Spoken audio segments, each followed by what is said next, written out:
Hello everyone! Welcome back again to my channel. It's me, Gracia Mediana, ang iyong tenderang vlogger from Origan City, Lanao del Norte. Ayan. So today is April 20... Ano nga ba ngayon?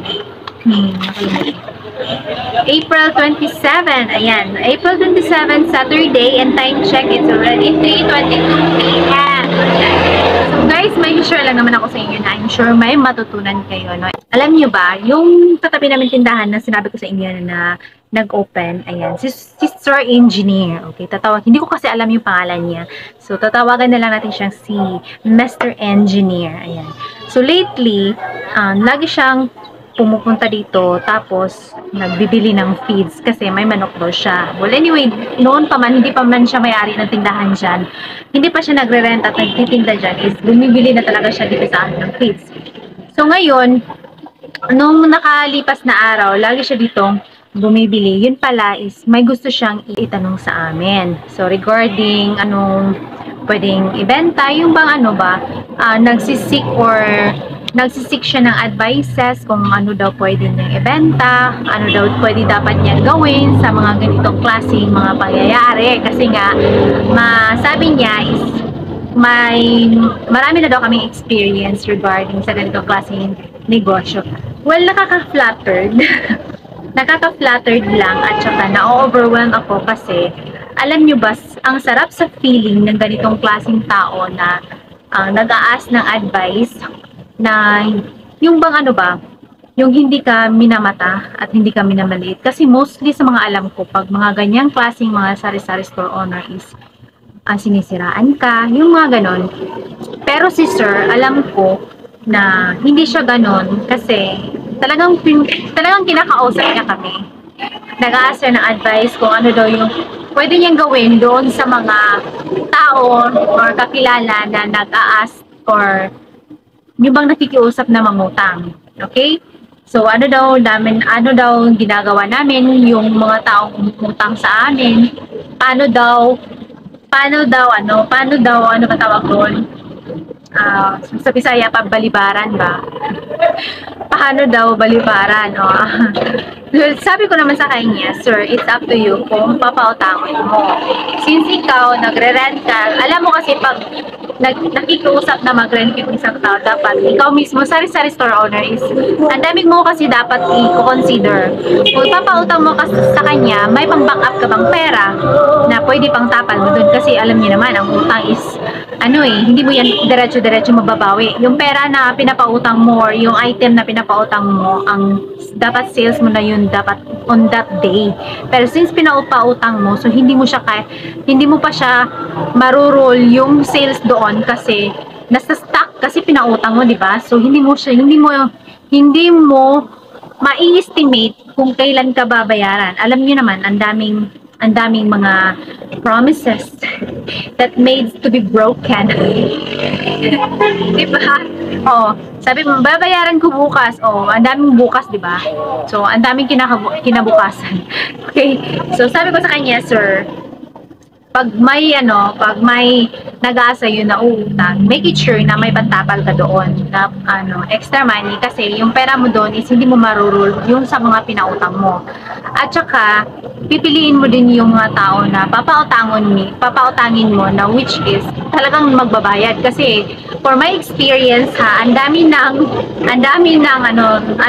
tao na tinakbuhan ako sa kanilang mga utang, no?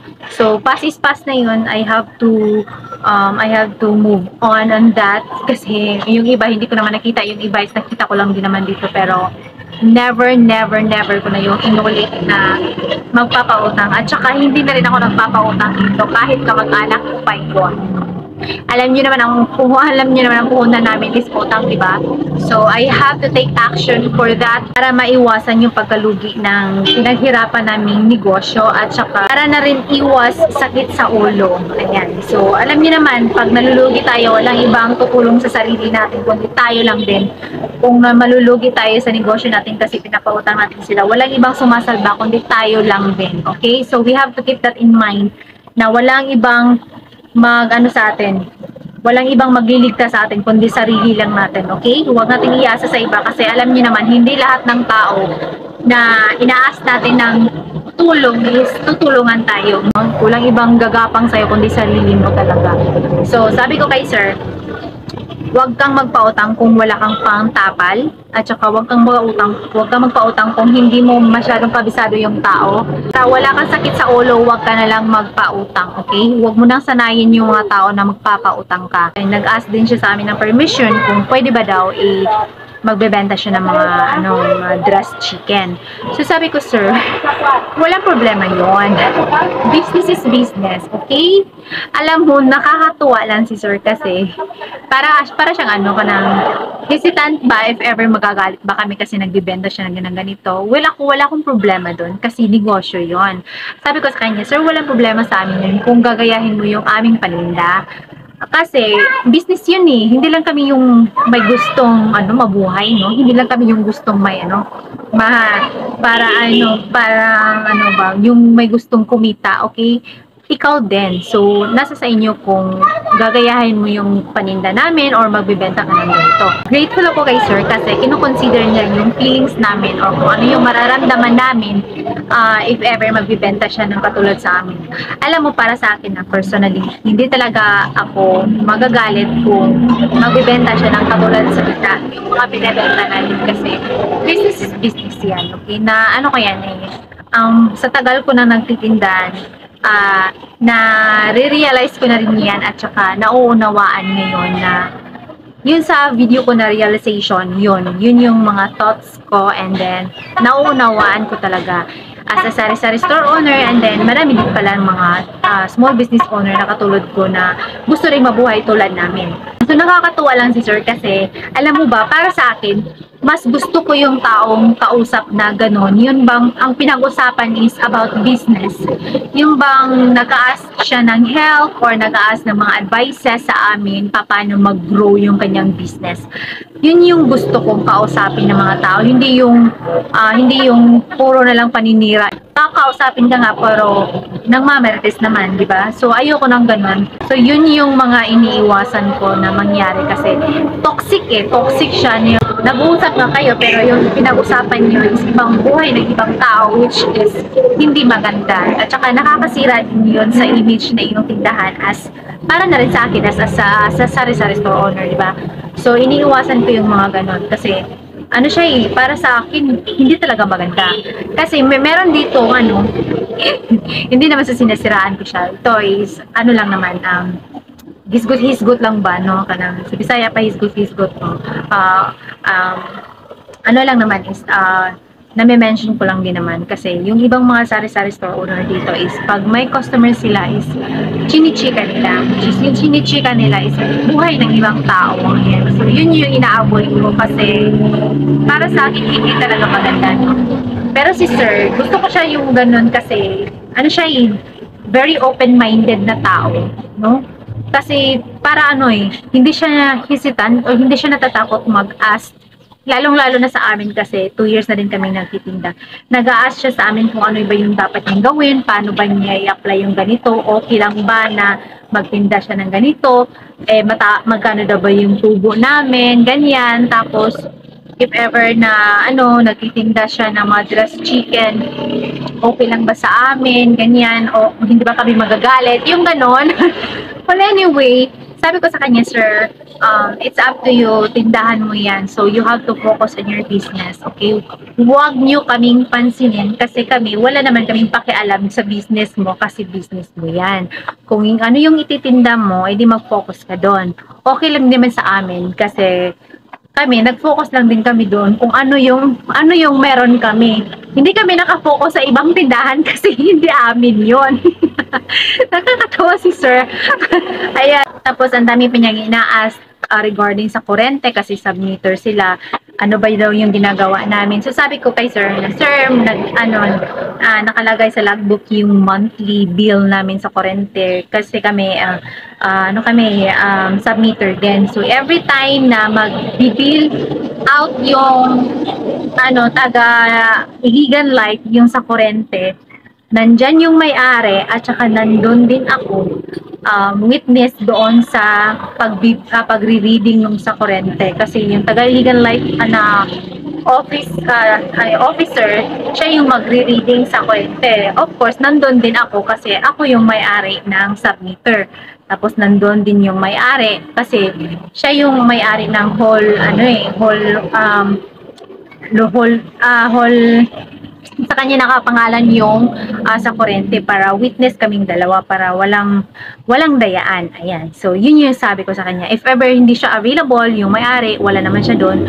Pero nandun yung yung staff ng illegal light doon sa kurente. Pag nagre-reading siya sa kurente, which is pipirmahan niya yon para to prove na legit talaga yon. Walang dinaya, hindi ako, or ako na nandun, may-ari ng submeter, so hindi matatawag na nandaya kasi yung nagre-reading ng kurente is mismo yung officer ng illegal light, o di ba? Or di ba kaya yung tawag din sa Manila is yung tawag nila Meralco. Dito sa amin nila is illegal light, okay?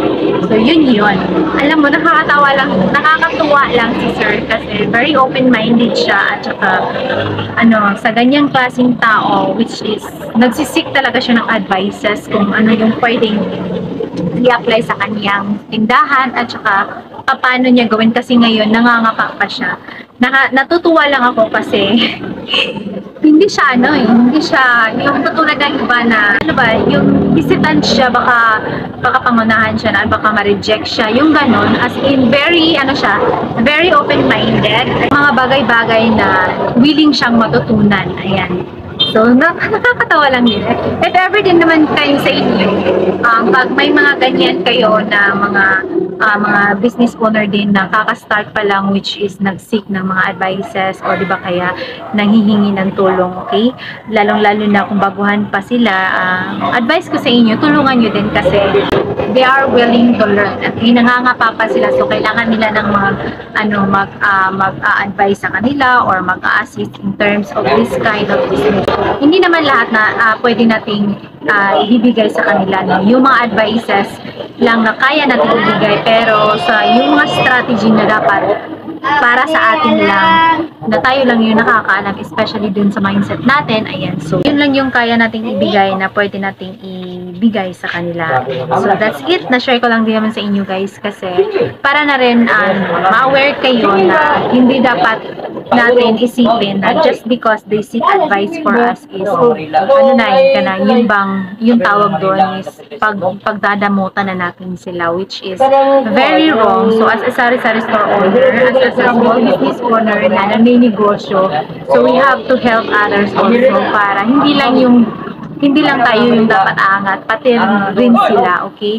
So, na-share ko lang din naman sa inyo guys. That's it. Para, share lang naman. Sharing is caring ba yan? Sharing is loving. Ayan. So, that's it. I'll see you in my next video. Sa lahat ng aking mga subscribers at saka sa aking mga viewers, thank you so much for watching and for supporting this YouTube channel. From the bottom of my heart, I am grateful and thankful sa lahat sa inyo. So, lalong-lalo na doon sa mga viewers ko, sa mga subscribers ko na bumabalik. Sorry talaga dahil medyo maingay kasi may nag-iinuman sa labas. Ayan, so that's it. Mga bago kong viewers, thank you so much for watching. At kung hindi ka pa nakapag-subscribe, please subscribe to my YouTube channel and don't forget to click the notification bell para ma-notify ka in every videos that I uploaded. Ayan, so I'll see you next in my video. God bless. Happy selling and gracious everyone. Bye!